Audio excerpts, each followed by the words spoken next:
Hello everyone, कैसे हो आप सब। मेरे चैनल बायो प्रो प्लस में आप सभी का बहुत बहुत स्वागत है। मैं डॉक्टर नीलू मिश्रा। आज मैं आपके लिए एक बहुत ही इंटरेस्टिंग टॉपिक लेके आई हूँ, जो कि है structure of a female gametophyte और embryo sac of an angiosperm. जो एंजियोस्पर्म होते हैं उसका जो फीमेल गैमेटोफाइट होता है, या उसको एम्ब्रियो सैक भी बोलते हैं, उसका स्ट्रक्चर बहुत इंपॉर्टेंट है, बहुत बार पूछा जाता है। और डियर स्टूडेंट्स, ये आपके 11th एनसीईआरटी का टॉपिक है, तो 11th में तो पूछा ही जाते हैं, बट ये बीएससी स्टूडेंट्स के लिए भी है, क्योंकि बीएससी में भी एंजियोस्पर्म डिटेल में पढ़ाए जाते हैं। डिटेल में सिलेबस है एंजियोस्पर्म का, तो उसमें भी ये टॉपिक पूछा आता है। क्योंकि एंजियोस्पर्म का जो फीमेल गैमेटोफाइट्स का स्ट्रक्चर है, तो स्ट्रक्चर तो सेम रहेगा, चाहे आप किसी भी क्लास में पढ़े, चाहे वो 11th का हो, चाहे वो बीएससी का हो। तो ये जो टॉपिक है वो 11th और बीएससी दोनों क्लास के स्टूडेंट्स के लिए, तो ये स्ट्रक्चर बहुत इंपॉर्टेंट है। आज मैं आपको पढ़ाने जा रही हूँ, और ये 1 या 2 नंबर में क्वेश्चन पूछा आता है। तो टॉपिक को शुरू करने से पहले मैं आप सभी से रिक्वेस्ट करूंगी, प्लीज़ स्टूडेंट्स, अगर अभी तक आपने मेरे चैनल को लाइक, सब्सक्राइब और शेयर नहीं किया है, तो प्लीज़ मेरे चैनल को लाइक, सब्सक्राइब और शेयर कर दीजिएगा। बेल आइकन को भी पुश कर दीजिएगा, जिससे मैं जो भी नया वीडियो डालूँ उसका नोटिफिकेशन सबसे पहले आपको मिल जाए।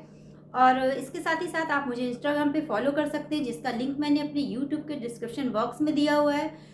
और आप चाहें तो मुझे मेल भी कर सकते हैं neelumisra999@gmail.com पे। तो चलिए फटाफट टॉपिक को शुरू करते हैं। Structure of a female gametophyte और embryo sac of an angiosperm. Dear student, सबसे पहले तो आपको लिखना पड़ेगा कि फीमेल गैमेटोफाइट जो होता है एंजियोस्पर्म का या एम्ब्रियोसेक है, वो क्या होता है। 7 सेल्ड 8 न्यूक्लिएट होता है। इट मीन्स उसमें 7 सेल होती हैं और 8 न्यूक्लियस 8 न्यूक्लियाई पाए जाते हैं। तो सबसे पहले तो इसका ये इंपॉर्टेंट फीचर है जो मैंने लिखा हुआ है कि 7 सेल होता है, 8 न्यूक्लिएट होता है। इसमें 1 नंबर का क्वेश्चन होता है। आपके नीट में बहुत बार क्वेश्चन पूछा गया ऑब्जेक्टिव में, तो आपको पता होना चाहिए 7 सेल होता है, 8 न्यूक्लिएट होता है, यानी सेल 7 होती है और न्यूक्लियस 8 होते हैं।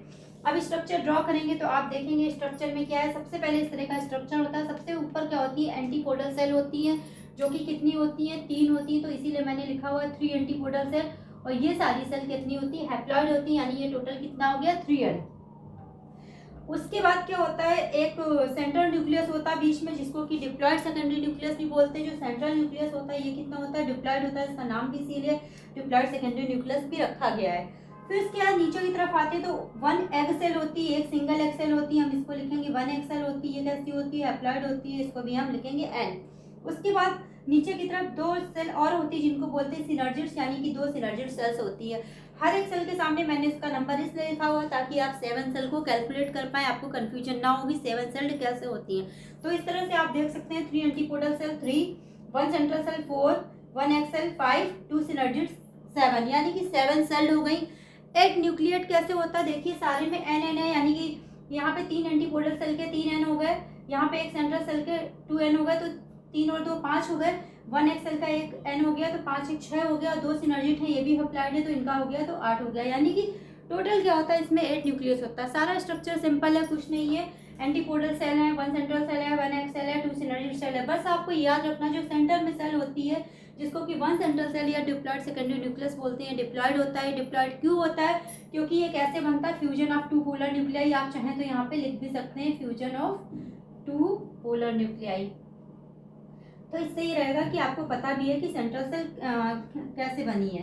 तो इस तरह से जो फीमेल गैमेटोफाइट होता है, इसका स्ट्रक्चर ये होता है। ये बहुत इंपॉर्टेंट है, बहुत बार पूछा गया, तो मैंने आपको आज पढ़ाया हुआ है। बहुत ही छोटा टॉपिक है, इसमें कुछ डिटेल में नहीं है, बट ये इंपॉर्टेंट टॉपिक है, क्योंकि मैं अगले टर्न पे आपको पढ़ाऊंगी डबल फर्टिलाइजेशन। लेकिन अगर आपको स्ट्रक्चर ऑफ फीमेल गैमेटोफाइट नहीं पता है, तो आपको डबल फर्टिलाइजेशन बिल्कुल भी समझ में नहीं आएगा। तो डियर स्टूडेंट्स, जो मैं नेक्स्ट टॉपिक पढ़ाऊंगी वो है double fertilisation and triple fusion. ये बहुत ही इंपॉर्टेंट क्वेश्चन है और बहुत बार पूछा गया है। तो नेक्स्ट टर्न पे मैं आपको पढ़ाऊंगी double fertilisation and triple fusion. और इसके लिए आपसे मैं रिक्वेस्ट करूंगी कि स्ट्रक्चर ऑफ फीमेल गैमेटोफाइट को जरूर आप एक बार पढ़ लीजिएगा, तभी आपको डबल फर्टिलाइजेशन समझ में आएगा। तो thanks for watching, thank you.